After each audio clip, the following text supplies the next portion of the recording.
Welcome to this NIC-EIC discussion on T-levels. My name's Claire Dowdy and I'm the editor of NIC-EIC's magazine Connections.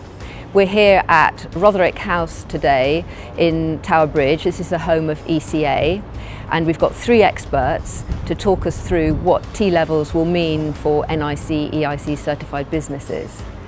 Our experts will be in conversation with David Adams. He's a journalist who writes for Connections, and his article on T-levels will appear in the summer issue. What are the key differences between the Building Services Engineering for Construction T-level and previous electrical qualifications?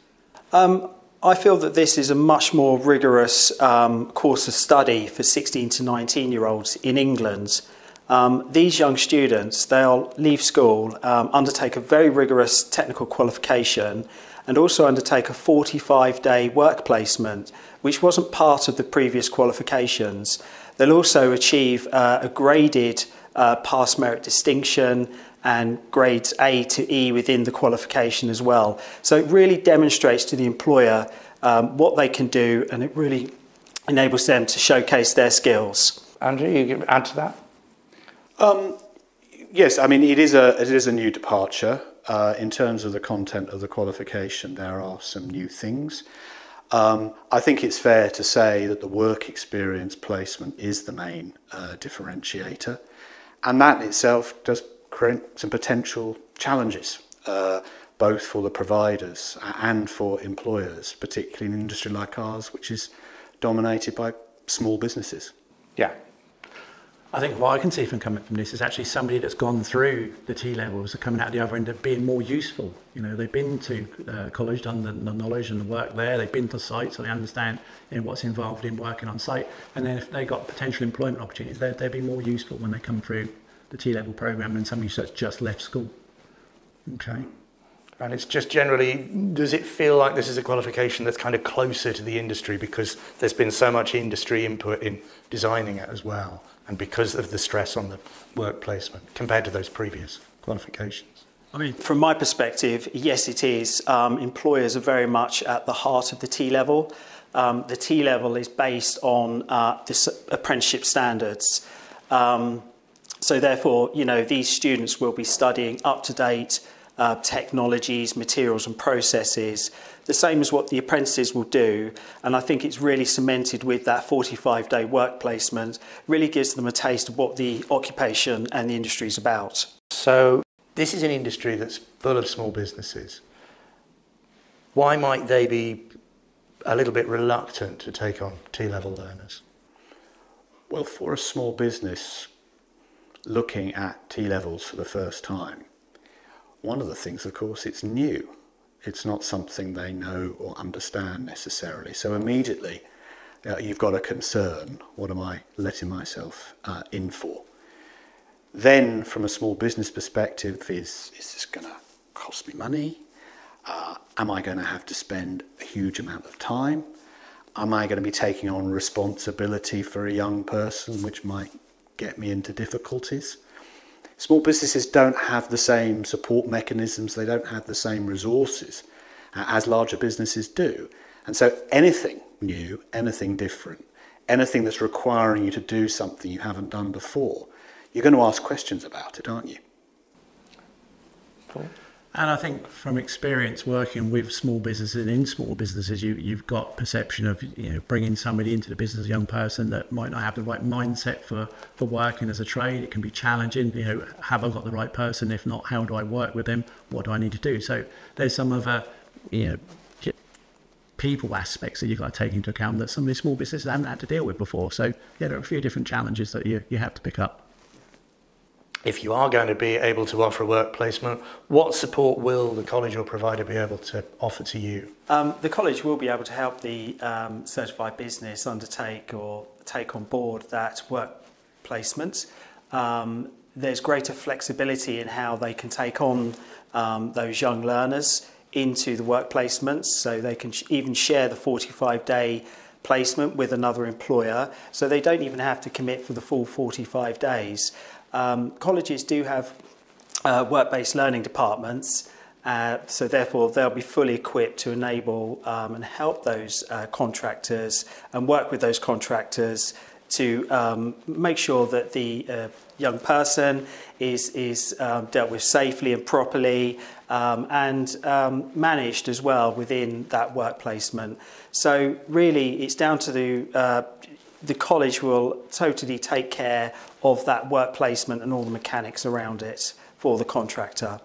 And they'll be able to answer any questions that a certified business might have. Absolutely, yeah. They'll be able to absolutely help the certified business with taking on that industry placements, yes. So how would you sum up, I don't know if you want to start with this, Andrew, what would you say are the benefits to our industry if people have done a T-level before they then go on to doing an apprenticeship? I'd say probably three things that I'd point out in particular. Number one, I think businesses in the industry are tending to take on people at a slightly later age than they have in the past, and there are various drivers for that.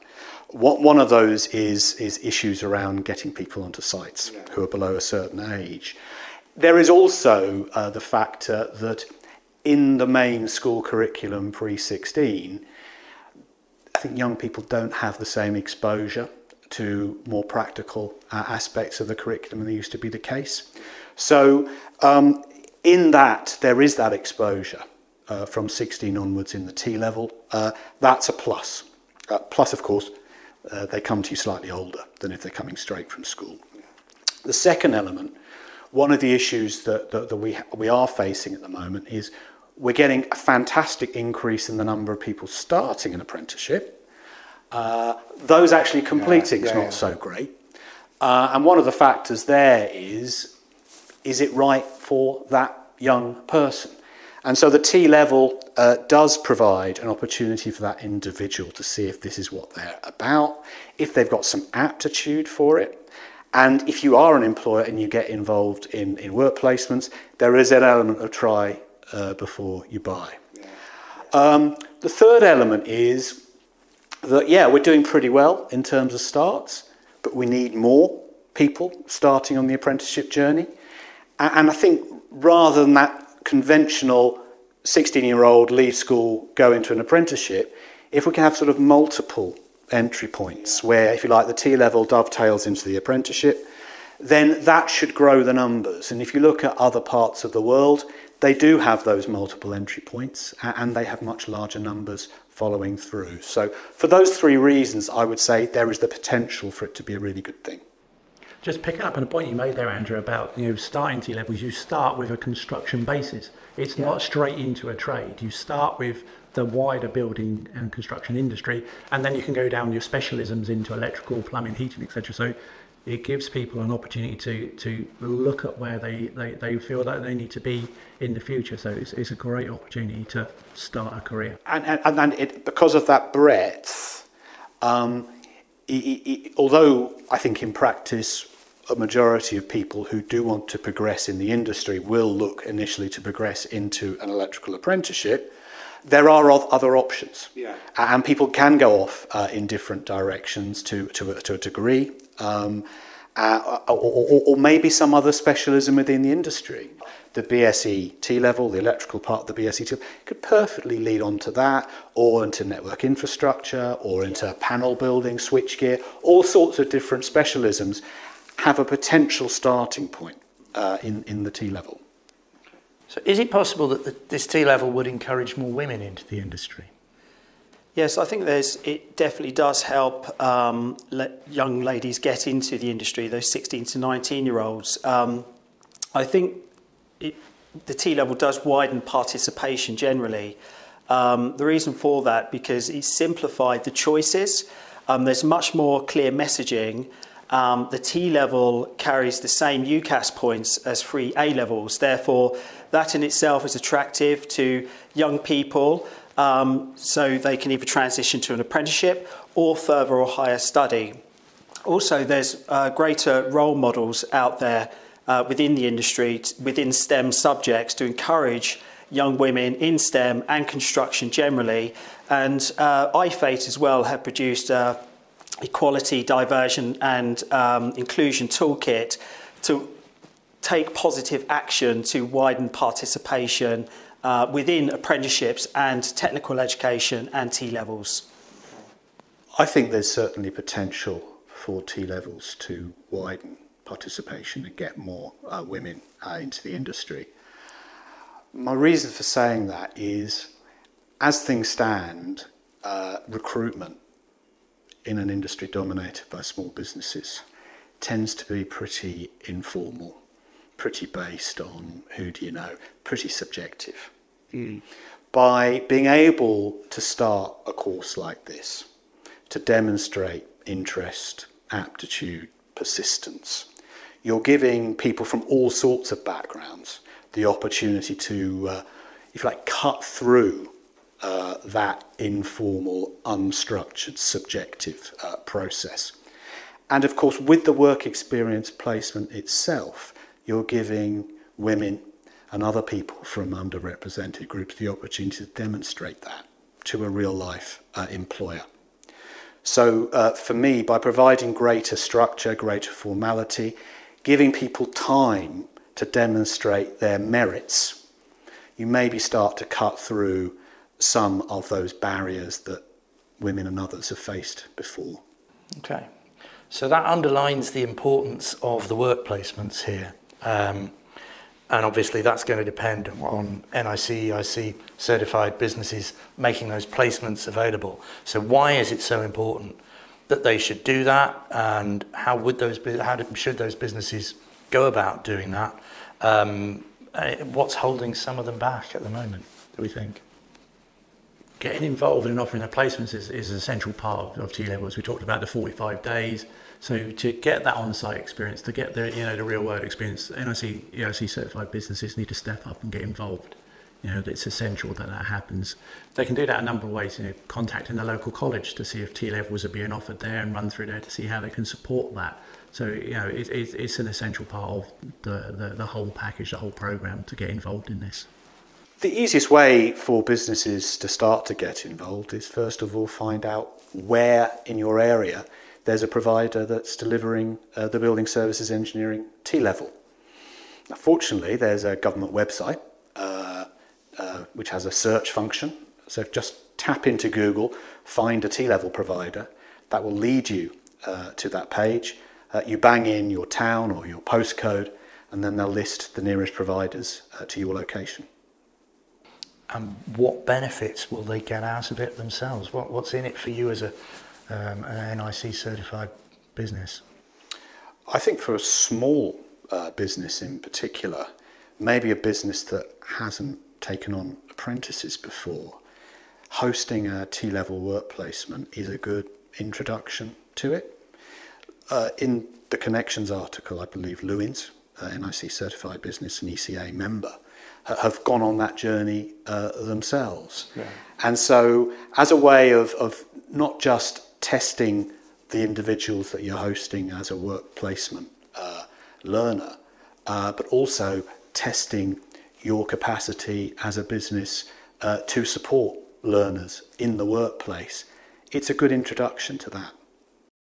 Another benefit to businesses of offering the work placement is for those apprentices that have come out their time, they're newly qualified, they can therefore be buddies to those people coming in doing the work placement. So it's great CPD for that staff and a real benefit for the business. T-levels are still relatively new. What's the actual availability at the moment in terms of numbers of colleges and other providers around the country who are offering this T-level? Well, it's growing all the time. At the moment, if you look at the information that's publicly available, around 80 further education colleges and some other providers around England. And we have to remember this is an England-only route. So in most areas, there is availability, more likely to be in urban areas, built-up areas. It's not universal, but it is growing. And so I would expect, if you don't have provision locally now, you may very well quite soon. How do you think T-levels could shape or help to shape the future of the industry?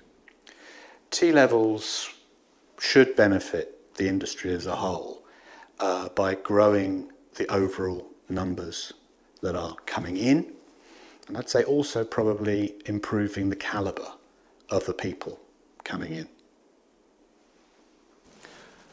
So T-levels will help with the future by ensuring that the people going through have a really good understanding and breadth of the construction industry as a whole. You start off with that and you build from there. The main advantage in the future is that T-levels provide a much more connected experience for those learners between the FE-based provision into the workplace. Therefore, less learners will fall away into other occupations or different destinations. So this is really good for the industry, that all that investment will pay off in the future. Lovely. Thank you all very much. Angie, Paul and Kevin.